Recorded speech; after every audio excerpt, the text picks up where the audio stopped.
No,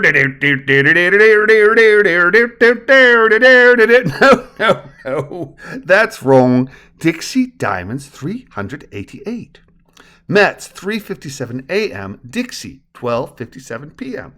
Balloony telepathically returned to Brisbane's 16 Mary Street Police Station, where he quickly hopscotched between his 5 detainees of interest: James Nunn, John Fleming, Billy Siva, Maxima, and Minima Brency, and momentarily observed the world through the senses of each to discover who was where and if any of the quintet was engaged in important activities or conversations.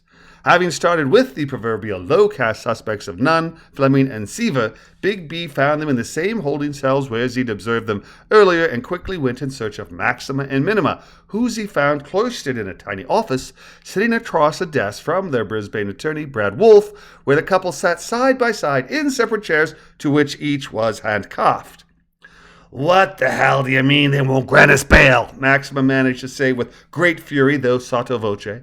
Brad Wolfe, ignoring Brency's tone, replied matter-of-factly, "You've been arrested for attempting to flee the country with a fugitive who was facing assault, battery, and attempted murder charges. I'm afraid our legal system frowns upon those accused of such things trying to flee beyond the grasp of our legal system. And here Wolfe inhaled deeply and momentarily looked at the ceiling as he chose his words, seeming willingness to forfeit the bail money you had provided for Brent, along with your seeming decision to unilaterally sweep aside the promises made and your lovely jet plane and wonderful yacht as necessary losses to achieve your goal, does not sit well with Judge Petter Lewis, who was to try your son's case.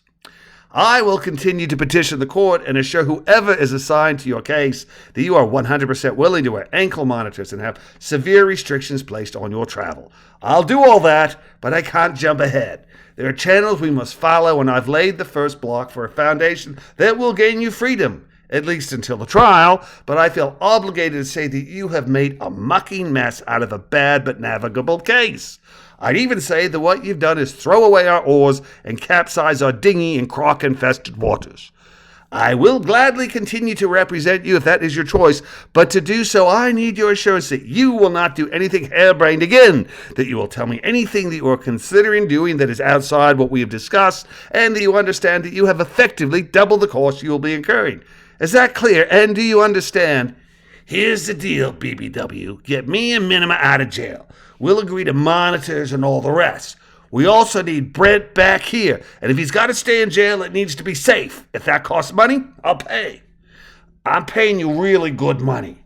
Do the job I'm paying you for. If you understand that, then yeah, we got a deal. We clear? I'd say crystal. Shall I see about getting you out on bail? That'd be swell, Max said startled. That'd be absolutely bonza. Right then, Brad replied with a wolf's grin. I'll get right on it, he added, standing, nodding, pushing a call button to summon a guard, and adding, take care, Minima. Don't let anyone push you around.